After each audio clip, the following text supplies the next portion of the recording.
Assalamualaikum warahmatullahi wabarakatuh. Sang Pemimpi, sebuah kisah lanjutan dari film terlaris Indonesia, Laskar Pelangi. Kenalkan, nama saya Janus Saputra. Dan nama saya Muhammad Alfi Barokah. Kami dari kelas 12 TKJ 1. Berasal dari sekolah SMK IT Nurul Qalbi. Di video kali ini, saya akan mereview sebuah resensi film yang dinovelkan atau yang diangkat dari novel. Jadi, judul film ini tuh Sang Pemimpi. Disutradarai oleh Riri Riza, diproduserkan oleh Mira Lesmana. Film ini juga diangkat dari novel Sang Pemimpi, karya Andrea Hirata. Penulisnya yaitu Riri Riza, Mira Lesmana, dan Salma Aristo. Film ini bergenre drama. Film ini juga dirilis pada tanggal 17 Desember tahun 2009, berdurasi 120 menit.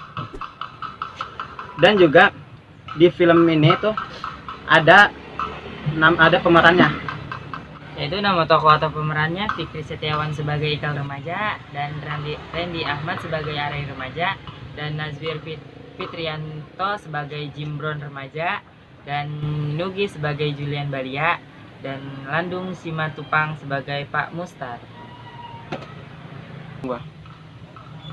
Ada juga Matias Mucus, dia sebagai ayah Ikal. Rike Diah Pitaloka, dia sebagai ibu Ikal. Lukman Sardi, dia sebagai Ikal dewasa. Giovanni, dia sebagai Ikal kecil. Nah, Nazril Irham, dia juga sebagai Arai dewasa. Sandi Pranata, dia sebagai Arai kecil. Maudi Ayunda, dia sebagai Zakia Nurmala. Yayu Unru, dia sebagai Bang Rokib. Jai Wijayanto sebagai Bang Zaitun. Di sini saya akan memberitahu kalian semua watak dari para pemeran di film Sang Pemimpi ini. Nah, pemeran Ikal, dia mempunyai watak yang baik, optimis, pantang menyerah. Dia penyuka Bang Roma. Arai, dia orangnya pintar, penuh inspirasi, atau banyak sekali yang dia punya ide, banyak sekali dia idenya. Dia orangnya gigih, rajin, pantang menyerah.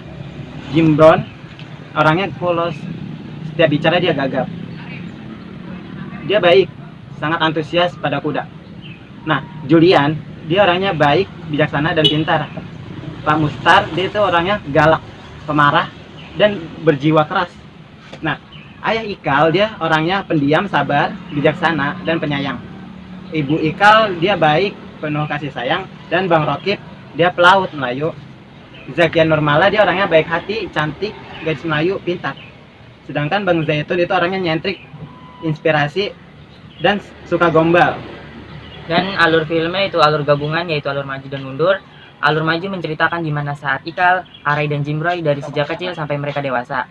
Alur mundur menceritakan tentang peristiwa kecil saat ini terjadi saat atau mereka bertiga dewasa. Sudut pandang film ini yaitu orang pertama, yaitu aku, di mana ia memposisikan dirinya sebagai tokoh Ikal dalam cerita tersebut. Nah, latar tempat atau latar waktu atau latar nuansa atau latar suasana pada film ini tuh, terutama latar tempat.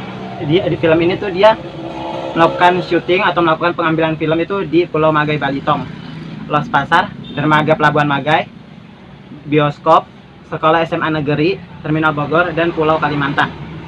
Latar waktunya itu dia menggunakan latar waktunya dia pagi, siang, sore, dan malam.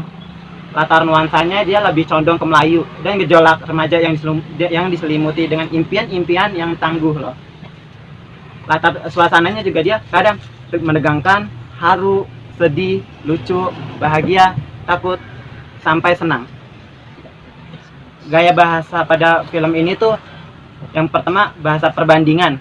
Bahasa perbandingan itu dia meliputi bahasa hiperbola, metonomia, personifikasi, perumpamaan, metafora, sinokdoke, alusio, simile, asosiasi, epitet, eponim, dan pars prototop. Dan bahasa dalam perulangan meliputi aliterasi, anofora, anadiplosi, simploke, epizeukis, dan mesodiplosis. Dan bahasa pertentangan dalam film ini itu ada litotes, antitesis, dan oksimoron.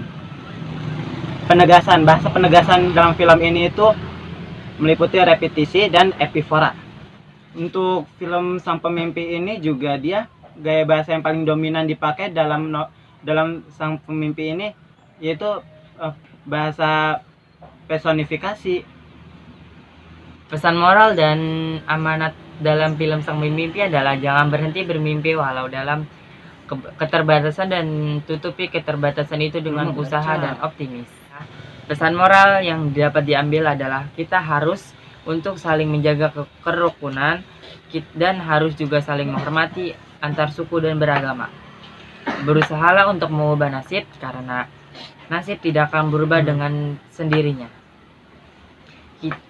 Kita harus percaya akan kegunaan dan kita harus percaya akan keagungan dan kekuasaan Allah Subhanahu wa taala. Menjalin persahabatan dengan baik, saling memahami kekurangan dan kelebihan masing-masing. Pengorbanan harus dibarengi dengan kesabaran dan tetap optimis. Gantungkan cita-cita setinggi langit dan keterbatasan kemiskinan bukan penghalang meraih cita-cita karena itu berusaha dan berdoa sangat diperlukan. Saling membantu, menghargai kepada sesama. Perjalanan mereka menuju cita-cita yang setinggi langit itu tentunya tidak mudah. Banyak sekali halangan, rintangan, dan cobaan yang mereka harus lalui. Dinantikan tahun ini. Mereka tuh harus berselisih dengan sesama teman sendiri untuk menggapai cita-citanya. Mereka itu mempunyai semangat yang tinggi. Sebuah film dari Riri Riza. Mereka bertemu dengan teman baru yang bernama Jimron. Jimron itu seorang anak yatim piatu. Dia sejak kecil ditinggal oleh bapak ibunya. Dan sekarang dia tinggal oleh seorang pendeta yang bernama Giovanni. Mereka bertiga masih SMA, namun cita-citanya tuh luar biasa, sangat tinggi sekali. Kecuali cita-cita Jimron yang sangat sederhana, yaitu ingin naik kuda. Di masa sekolah mereka amatlah bandel, terutama Arai. Arai sangatlah bandel yang sering membuat keributan di sekolah. Sejak kelas 1 SMA, Arai mulai jatuh cinta kepada teman sekelasnya yaitu Zakiah Nurmala. Namun mereka tidak pernah pacaran. Julian Balia yang beliau adalah guru kesayangan mereka semua. Pak Julian Balia, guru muda yang masih muda, namun beliau selalu memberikan motivasi kepada siswa-siswanya dengan kata-kata motivasi dari orang-orang berpengaruh di dunia. Pak Julian juga mengajarkan siswa-siswanya untuk bermimpi setinggi mungkin dan mempunyai semangat dan kerja keras juga untuk meraihnya. Pak Julian juga mempengaruhi mimpinya Arai dan Ikal juga adalah menuntut ilmu di Universitas Sorbonne Paris. Itu cita-cita mereka. Dan yang akhirnya mereka menjadi cita-cita mereka.